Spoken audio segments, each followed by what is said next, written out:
What is going on, AFW faithful? This is your commissioner coming to you with the semi-rare face cam unboxing. Just because I think a lot of these are going to be quick to unbox, and I just wanted to be able to tear the packaging apart without having to switch cameras and all that. But I'm doing the Halloween special. It's not a secret. I'm a big fan of spooky season. Big fan of the horror movies. And in fact, the figures I'm opening today are for some of my favorites. None other than the NECA Tooney Terrors, starting off with one of my absolute favorite horror characters, Ash from the Evil Dead and Ash versus Evil Dead. Evil Dead 2, Army of Darkness, all of it, man. Like, I'm just such a huge fan of Bruce Campbell. So I tear into the packaging, but trying to be somewhat delicate so I can preserve the back piece. Because one of the things I love that NECA does with this packaging is give you a backdrop. So with this one, you get the mantelpiece and the fireplace from the Evil Dead movies. Obviously, Evil Dead 1 and 2 taking place in the pretty much the same environment. Safety first. Try to bust the little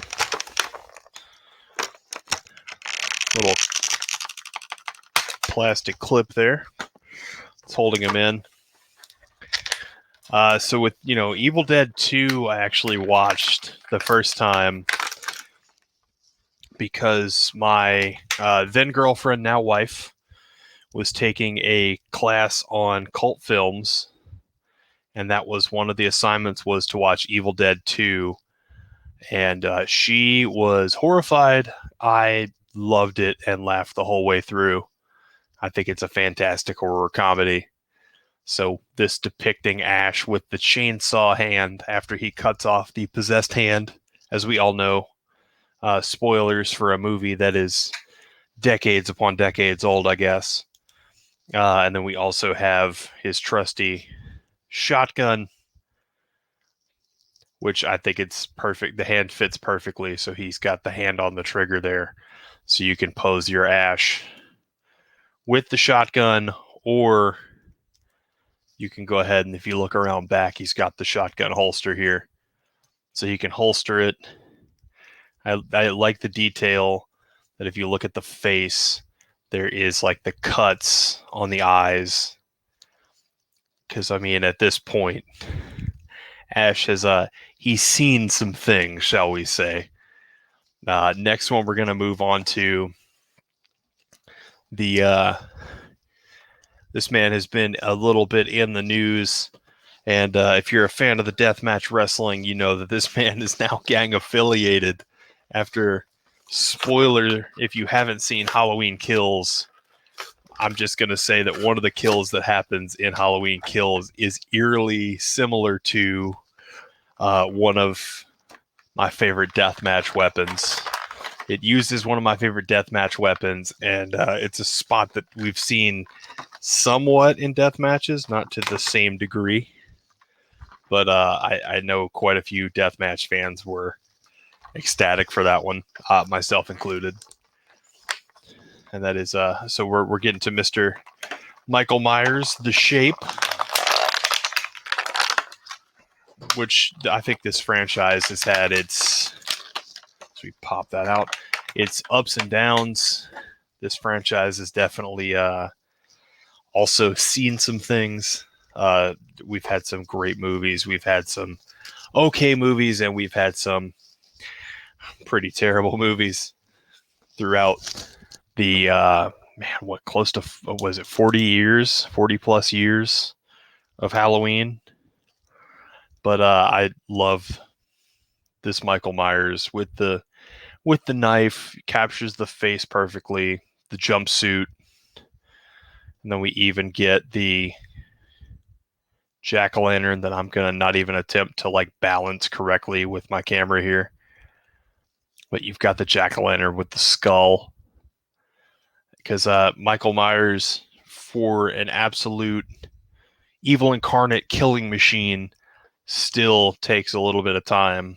in a lot of these movies to do kind of silly, childlike things with like jack-o'-lanterns and posing people as Halloween decorations, which I've always just kind of found fascinating. I think the character is a fun character for character study. And the picture on the back for this one, we've got the front door of the Myers house with the jack-o'-lantern. So you can pose him up with the jack-o'-lantern with the skull peeking out. I think it's just a fantastic touch. And the last one we're going to get to is a franchise that I came to very late, but I think may have become my favorite slasher franchise, and that is Victor Crowley, the Hatchet series. I think one of the reasons this one really spoke to me is these movies are set about an hour-ish from me. And as a Louisiana resident, for those who don't know, it's set in the Honey Island swamp outside of New Orleans, which I live in the Baton Rouge area.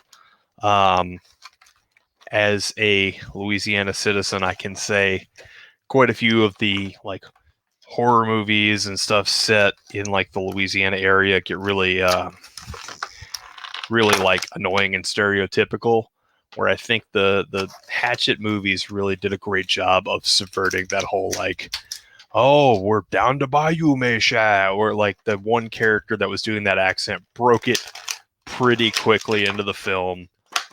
Everyone else in the film was very much people that had kind of found their way into the situation from other places, that like even if they were from down there, it wasn't played up as kind of ridiculous as a lot of your like typical Cajun characters are played up. So I just fell in love with the Hatchet universe. And so man, this Victor Crowley, as it's ugly and beautiful. I think they captured the essence of Victor Crowley. The only thing that I'm bummed we didn't get, whereas to like with the Ash figure, we got the shotgun and the chainsaw. So I kind of wish we had gotten the belt sander. If you've seen the movies, the belt sander plays a pretty pivotal role. But we did get the hatchet, for which the series is named, for which poor Victor met his fate and is destined to raise hell in the Honey Island swamp.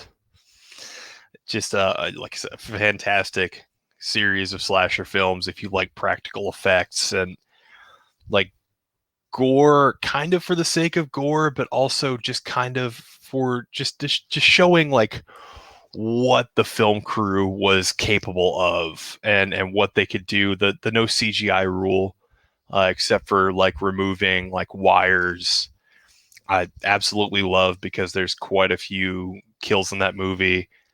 And actually all four, all the way from Hatchet 1 to Victor Crowley, which is Hatchet 4. They look so good. Everything it's very over the top, but it all looks so incredibly real. There's a scene in the first movie where it's a 360 shot, and the cut is placed like perfectly in the 360 shot so that they could work from like the actual person to the practical effects being like pulled in half. That just it's incredible. I'm kind of a film nerd, and I absolutely loved it. So just get a hold of an action figure form of Louisiana's own Victor Crowley. It was just too good to pass up. And this was the figure that made me like look at this series of figures here. And I have to say, when I kind of try to pose the rest of them in for like a final thoughts piece here, the articulation on these is not like the most detailed. I mean, these are definitely not like the NECA Ultimates, which I can tell you I will be getting at least one or two of the NECA Ultimates. But I think these are fun. I like the pictures on the back. So with the one for Victor Crowley, you've got the Honey Island swamp. And I've heard of people taking like the display tubes and actually like putting the pieces back through there. So that's why I didn't just like shred the packaging. I'm thinking about doing the same thing. But if you're into horror films and you like collecting figures, but you're not trying to spend $30 a figure, I paid $13 each for these at Walmart and Target. I think they're great.